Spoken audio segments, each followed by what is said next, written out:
నమస్కారం, మనో కథలకు స్వాగతం. ఇప్పుడు మనం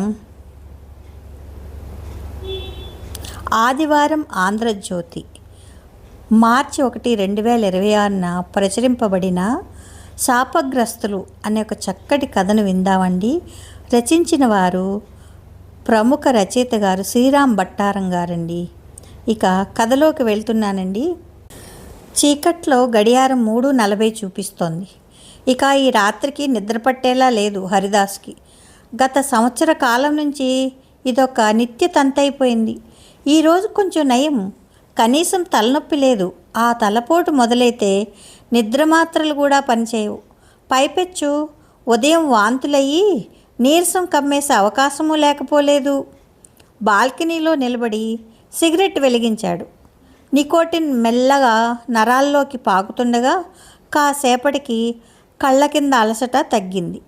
4 నెలల క్రితం రాష్ట్ర హోంశాఖ మంత్రిచే ప్రారంభించబడ్డ నూతన పోలీస్ డిపార్ట్మెంట్ క్వార్టర్స్లో 3వ అంతస్తులో ఒక డబుల్ బెడ్రూమ్ కేటాయించబడింది ఏఎస్పీ హరిదాస్కి. మరో 15 రోజుల్లో అతని 40వ పుట్టినరోజు. గత 2 ఏళ్లలో దాదాపు 10 ఏళ్ల వయసు పెరిగినట్లుంది. 6 అడుగుల మీద 1 అంగుళం ఎత్తు విగ్రహం. సగం నెరిసిన జుట్టు ఈ మధ్య సన్నగా పల్చబడ్డం మొదలయ్యింది. భుజాలు ఇదివరకు ఉన్నంత విశాలంగా లేవు. కండల్లో గట్టిదనం ఒకప్పటిలా ఉట్టిపడట్లేదు. చామన ఛాయ చర్మంలో కాంతి ఏనాడో సన్నగిల్లింది. కానీ పెద్దగా చేసేదేమీ లేదు. వ్యాయామం ఎక్కువగా చేస్తే విపరీతమైన తలపోటు ఎగసిపడుతోంది.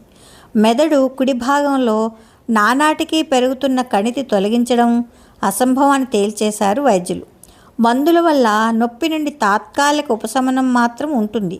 అయితే అది కూడా రోజు వాడడం అంత మంచిది కాదు. 2 హంసల ఆకారం మధ్య కూర్చబడిన గోడ గడియారం ముఖం చూడగానే అతనికి ఒక మనిషి ముఖం గుర్తుకొచ్చింది. ఒకప్పుడు దాని ఇంటికి తెచ్చిన అతని భార్య ముఖం.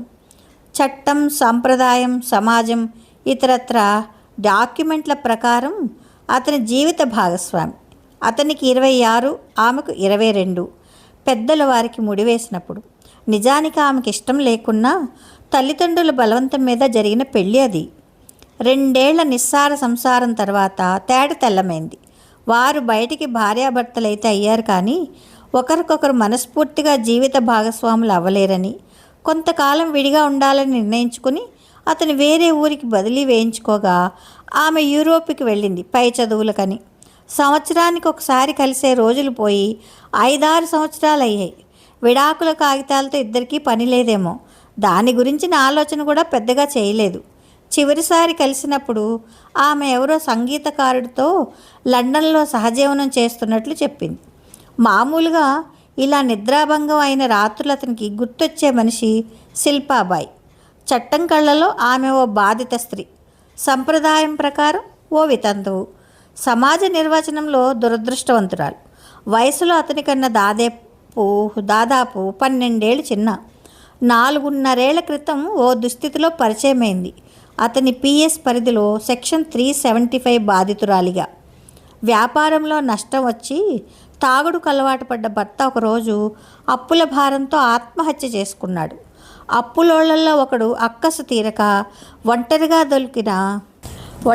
దొరికిన శిల్పాబాయిని చెరపట్టాడు. ఫాస్ట్ ట్రాక్ కోర్టు ద్వారా నేరస్తుడిని జైల్లో పెట్టడానికి డిపార్ట్మెంట్కి 9 వారాలు పడితే, కౌన్సిలింగ్ సెషన్ల ద్వారా బాధితురాల్ని మామూలు స్థితికి తీసుకురావడానికి 15 నెలల పైన పట్టింది హరిదాస్కి. ఈ క్రమంలో ఆమెకు తను ఎప్పుడు దగ్గరయ్యాడో కూడా గుర్తులేదు. సానుభూతి మొదటి కారణమైతే ఇద్దరిలోని ఒంటరితనం తాలూకు అయస్కాంత శక్తి ముఖ్య కారణం అవ్వచ్చు. అతనిచ్చిన ధైర్యం, కోర్టు ఇప్పించిన పరిహారంతో ఒక పండ్ల రసాల దుకాణం పెట్టుకుని మెల్లగా తిరిగి జీవితం వైపు అడుగులు వేసింది శిల్పాబాయి. ఫోన్ తీసుకుని ఆమెకు మెసేజ్ పెట్టాడు. ఈ వారం లాంగ్ డ్రైవ్కి వెళ్దామా? ఏడాదికి 1-2 సార్లు వెళ్లే మామూలు లాంగ్ డ్రైవ్ల కన్నా ఈసారి వెళ్ళబోయే చోటు మరింత ప్రత్యేకం.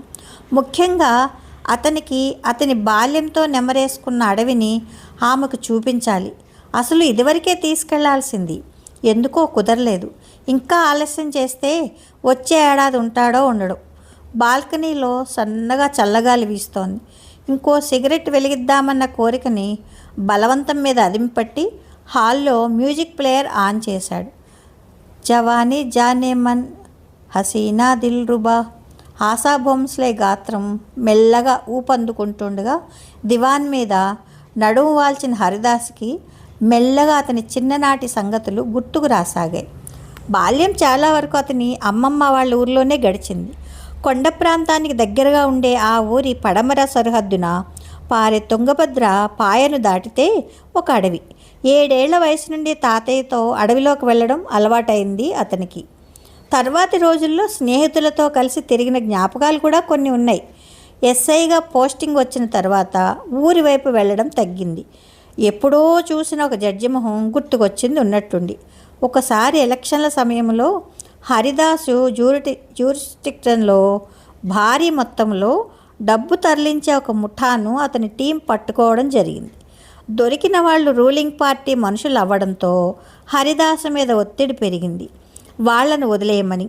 ఎస్పీ మాట కూడా పెడచెవని పెట్టి ఛార్జ్ షీట్ ఫైల్ చేసినందుకు గాను తగిన ఇబ్బందులు ఎదుర్కోక తప్పలేదు.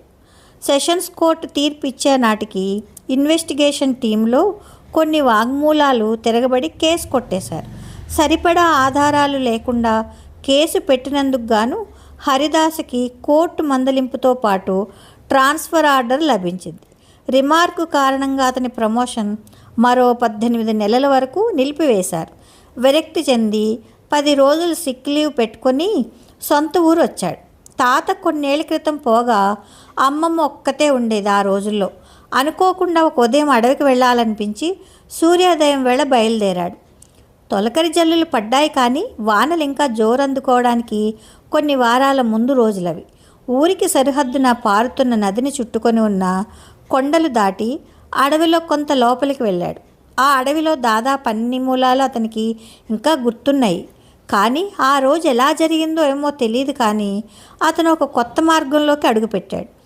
ఎంత సుపరిచితమైన అడవైనా కొన్నేళ్లు పోతే కొత్త మార్గాలు ఏర్పడడం సహజం. దాంతో అతను పెద్దగా పట్టించుకోలేదు.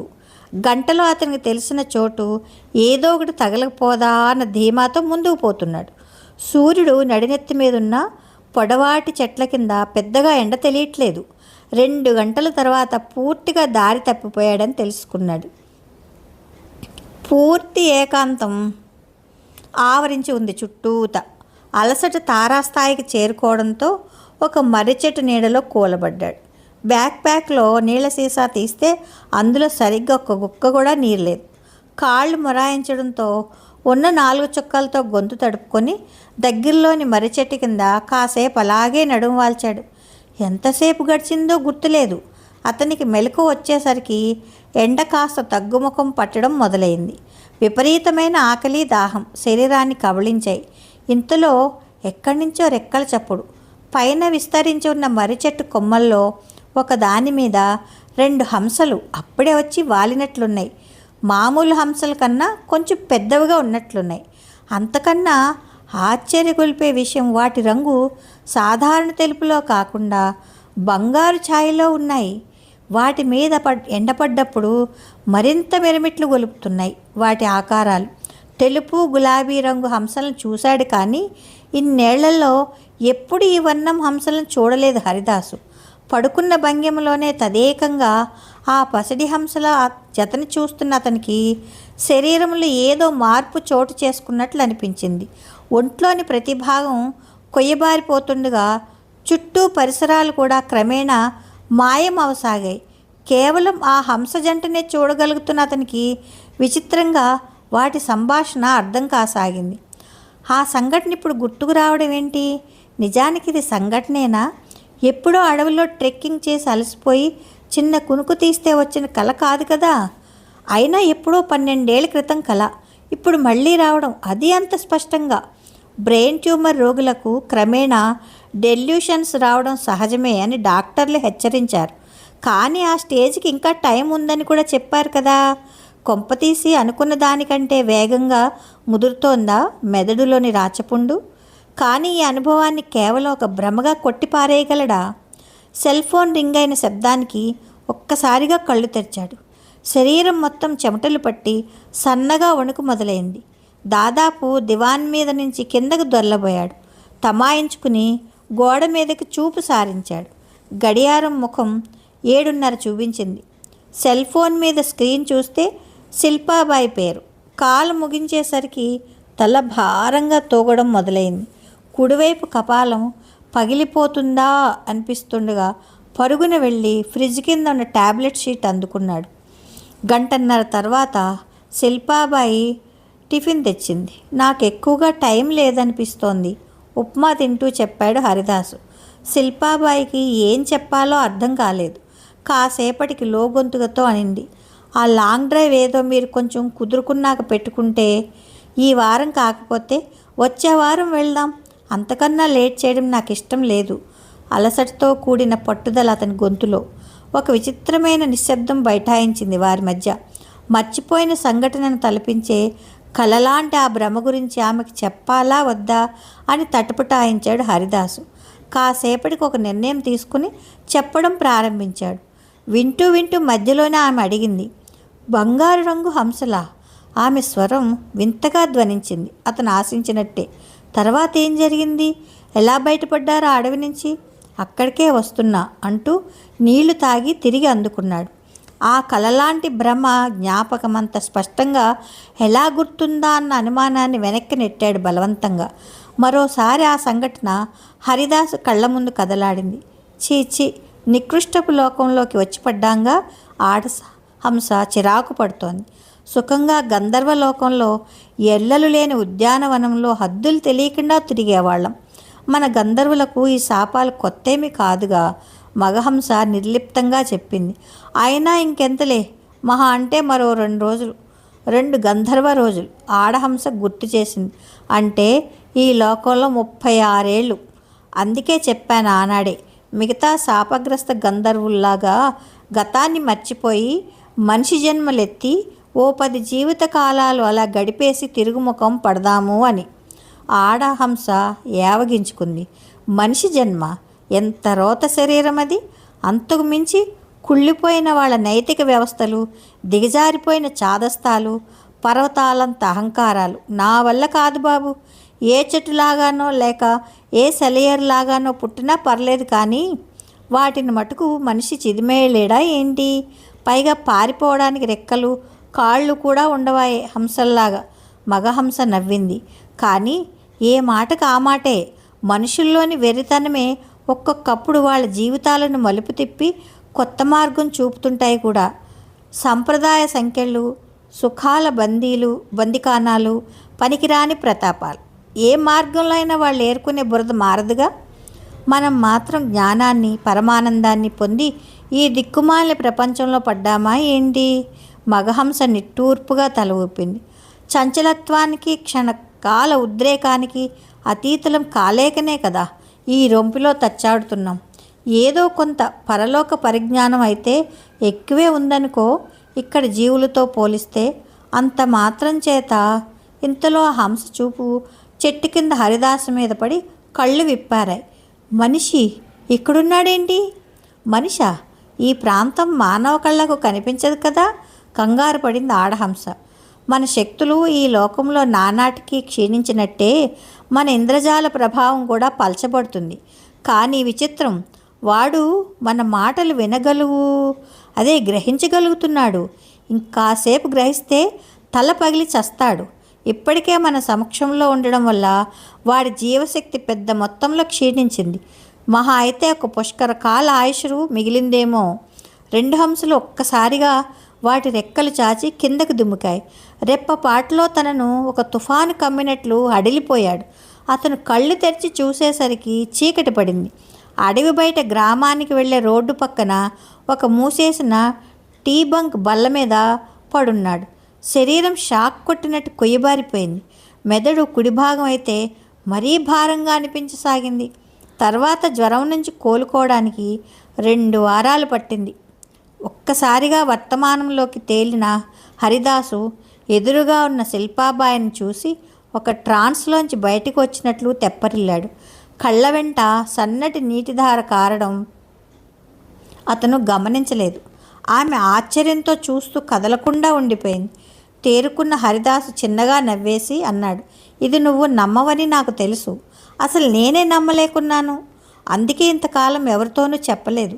ఇంకెవరైనా అయితే నాకు బ్రెయిన్ ట్యూమర్తో పిచ్చి పట్టేసిందని తీర్మానించేవాళ్లే. డిపార్ట్మెంట్లో అసలే నాకు శత్రువులు ఎక్కువ. ఇదే అదనుగా ఖచ్చితంగా పిచ్చాసుపత్రిలో వేసేసేవాళ్లే. ఆ రోజు అడవిలో నాకు బహుశా డీహైడ్రేషన్ వల్ల సన్ స్ట్రోక్ కొట్టి ఉండాలి. దానికి తోడు అన్యాయంగా ట్రాన్స్ఫర్ ఆర్డర్ తీసుకున్నానన్న డిప్రెషన్తో మెదడు మీద నిజంగానే ఒత్తిడి పడుండాలి. ఉండొచ్చు.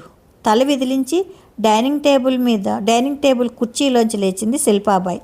ఖాళీ అయిన టిఫిన్ ప్లేట్లను కిచెన్ సింకులో వేస్తూ స్టవ్ వెలిగించి టీ కోసం నీళ్లు పెట్టింది. కానీ నాకు ఆశ్చర్యం కలిగించే విషయం ఏమిటంటే, మీరు కథ, అదే మీ కళ చెప్పేటప్పుడు ఒక్కసారి కూడా రెప్పలు వేయలేదు. ఆ తర్వాత ఆ అడవికి ఎన్నిసార్లు వెళ్ళినా ఆ స్పాట్ మాత్రం కనపడలేదు.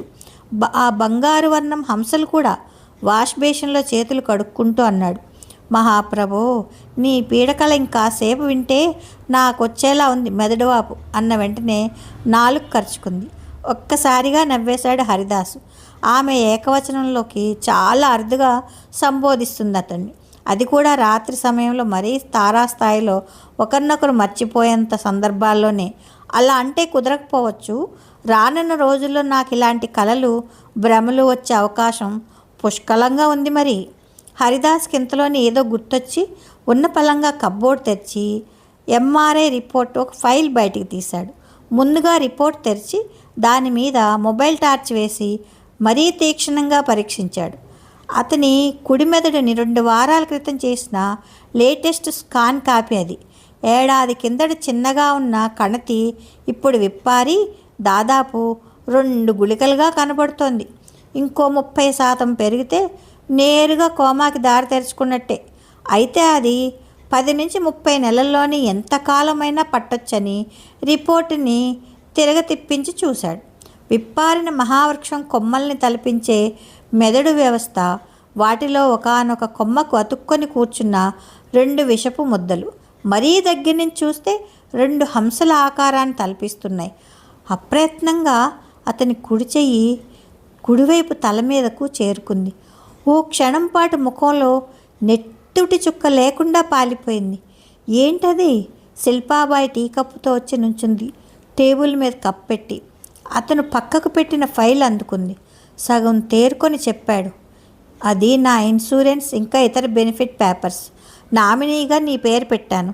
నీ ఆధార్ కార్డు, పాన్ కార్డు కాపీలు సైన్ చేసి ఇవ్వు సాయంత్రంలోగా. రేపు డిపార్ట్మెంట్లో సబ్మిట్ చేస్తాను. నేను కుప్పకూలేలోపు ఫైలింగ్ ప్రక్రియ చేయించాలి. ఎంత లేదన్నా ఓ 15-18 లక్షల దాకా వస్తుంది. నువ్వు తప్ప తీసుకునేందుకు అర్హులెవరూ కనిపించట్లేదు.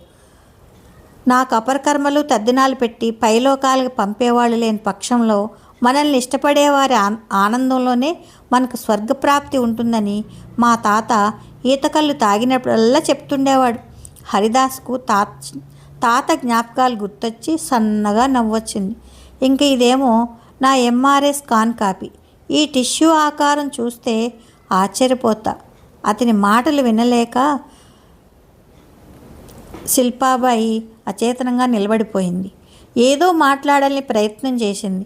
పైకి తన్నుకొస్తున్న దుఃఖం గొంతులోని మాటల్ని నొక్కేస్తోంది.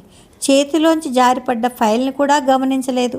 అక్కడ నిలబడలేక చేతులతో ముఖాన్ని కప్పుకుంటూ వంటగదిలోకి పరుగు తీసింది. శూన్యానికి పరిపూర్ణానికి మధ్య తేడా ఏదైనా ఉంటే అది నిన్ను ప్రేమించే వారి విలాపమే అని ఎక్కడో చదివిన గుర్తు. ఎక్కడా? మండుటెండలో ఏదో రోడ్డు పక్క గోడ మీద ఓ అవిటి కళాకారుడు గీసిన బొమ్మ కింద రాసిన వాక్యాలు కదా. సరోవరంలో తన్మయత్వం చెందుతున్న 2 హంసల బొమ్మ అది. అవును, అది అతను కొన్నేళ్ల క్రితం పనిచేసిన స్టేషన్ రోడ్డు వెనక రోడ్డు. ఈ మధ్య ఉన్నట్టుండి మర్చిపోయిన జ్ఞాపకాలను వెలుగు తీస్తున్నట్టుంది ఆ మాయదారి రోగం. అది కూడా ఎప్పుడూ లేనంత స్పష్టంగా. ప్రస్తుతం అనే స్పృహ మాయమయ్యేట్టుగా అతి కష్టం మీద వర్తమానంలోకి తేలాడు హరిదాసు. బలహీనమైన చిరునవ్వు ఒకటి అతని ముఖం మీద కదలాడింది. చేతిలోని రిపోర్టుని పక్కన పడేసి తన కోసం తాపత్రయపడే ఏకైక మనిషిని ఓదార్చేందుకు కదిలాడు. కథ సమాప్తం. కథ బాగుందండి. ఈ కథ మీకు నచ్చితే లైక్ చేయండి, షేర్ చేయండి, కామెంట్ చేయండి, సబ్స్క్రైబ్ చేసుకొని నన్ను ఎంకరేజ్ చేయండి. ఉంటానండి. ప్రేమతో మీ మను.